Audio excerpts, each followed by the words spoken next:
Hey guys, Mr. Marcus here, and as you can see in the background, it's one of the first games I actually played in the PES 2016 demo between Bayern Munich and Palmeiras.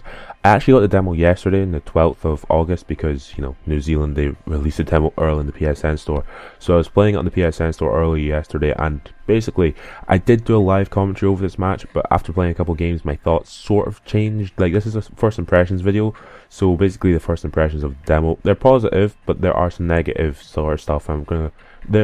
They were positive, they remain positive, but I do seem to have come up against some issues with the actual game. So for this particular video, I'm going to go negative. I'm going to start with positive, go negative, and then go positive again. So some of the positives just to start with in general, the shooting is absolutely amazing in this game. There's so much more variety in this in particular.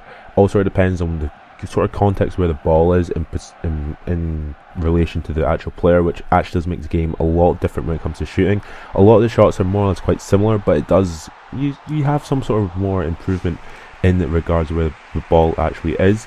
Goalkeepers which are rated 84 and over are awesome and definitely improved. So likes of Gianluigi Buffon is just amazing, Manuel Neuer amazing, even Hugo Lloris for France is really good as well. But the likes of Jefferson for Brazil, sometimes he comes up with like amazing saves. The majority of the time he just lets the ball go flying past him. But like I'm saying, the lower rate goalkeepers more or less not as good as you'd expect. Superstar difficulty, it's superstar as you'd expect, but it's heavily inconsistent. Sometimes the AI attack aggressively, and sometimes they just play possession football like PES 2015. It's really weird, but again, could potentially change for the full game. Graphics are absolutely amazing. The Fox engine, I'm going to assume is what it's still called, looks amazing, and the players actually show emotion a lot more, dispute decisions with referees, all that sort of stuff. It actually does look like a lot more realistic and whatnot. The player enabled celebrations are quite cool, not as crazy as FIFA's ones where you could like do crazy like 10 different celebrations in the space of like 5 seconds, but they're really cool, and the context sensitive ones are really cool as well. As like, for example, if you run behind the goal, they'll celebrate behind the goal, and you run back out and you'll celebrate like a crazy jump or something and celebrate with the players, which is really quite cool. There's also other ones like if you run up to a camera or whatnot. There is going to be a tutorial on Whedon's channel on how to celebrate properly, so if you want to check that out, check it out. The passing, of course, is very good as well, especially in the air passes. Like, they're very, very, very clever, like the way the ball curves in the air and whatnot.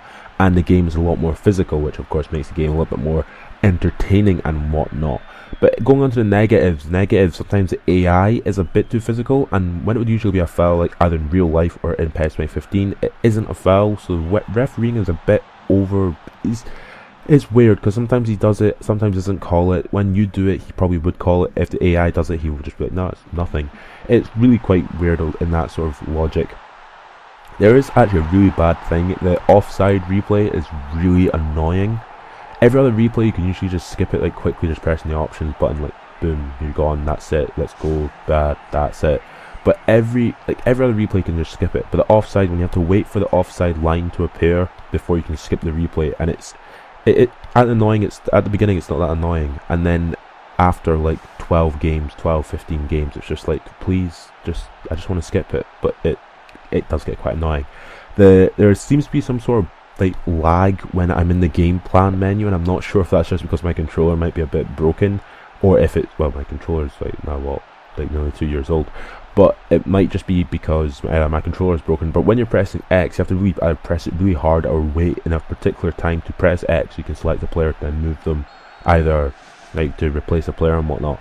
It's weird for me and off-putting, but again, it might just be on my end, so of course you can always say that as an issue. It might not be an issue for you. But there is one big issue, but one big negative I do get from this demo. I don't know if it will probably be at this in the full game. I doubt they'll change it. Is the game sometimes feels like it's on rails, like a lot more on rails than normal PES games. And when I say this, it's weird. It's like, for example, you could play like a through ball through to someone when they're through on goal, and let's say you're playing a through ball through to Robin. Like in this game in particular, I did show like a lot of through balls through to Robin, and when he's running up towards the ball, he takes like an extra like 2 or 3 steps.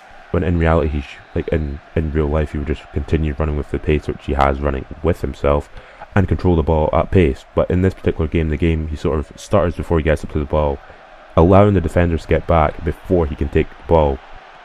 And like other stuff as well, if the ball's in the air, instead of moving towards it and controlling it, sometimes the player, like if you do like a super cancel by mistake, which you usually do you're used to doing, like pressing R1 and R2, instead of controlling the ball like the player should control it, I mean, I know it's a super cancel and the player technically shouldn't control the ball, he runs towards it and then it hits off his head and probably goes into the path of the opposition, and it's just frustrating to see because it's like the game is it's pretty good when you actually play it. It's just sometimes there's little small stupid things happen and it's just like, why are they happening?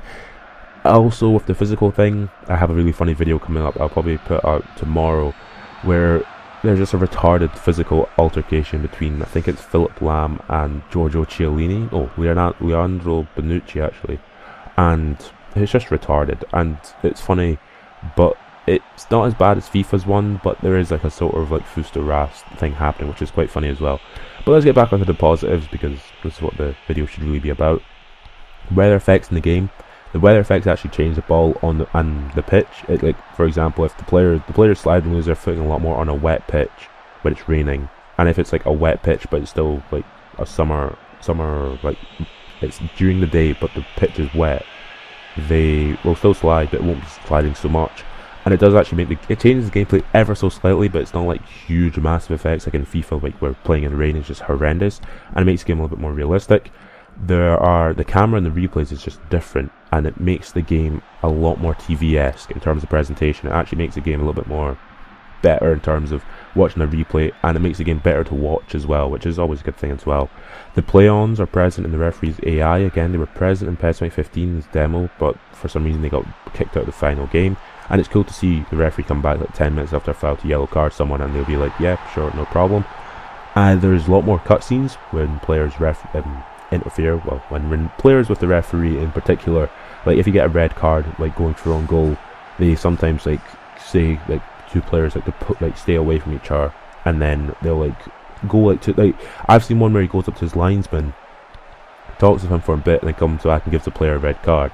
And I thought that was really cool when I saw that, and I was like, this is like, it makes the game a little bit different, because you don't actually know like straight away if it's a red card or not, because he could potentially just come out and give him a yellow card depending on how bad the foul was. So that's pretty decent as well, and of course it makes the game more realistic in terms of visuals.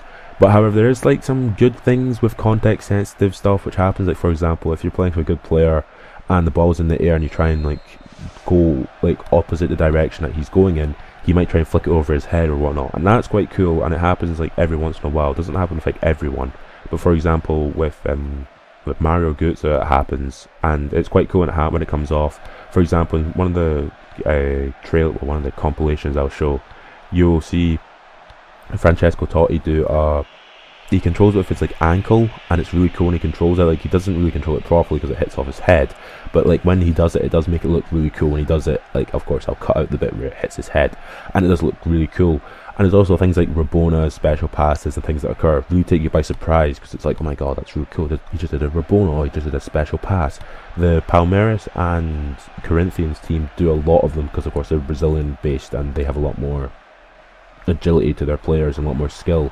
But a lot of players who do it, usually Ribery, Robin does a lot of Rabona crosses if he's on the right hand side, which is really cool because it makes sense because he would hit with his left foot. And the likes of Gervinho also does a lot of them. It's quite weird when he does them, because you'd never expect Gervinho to do anything like that because he's a relatively boring player.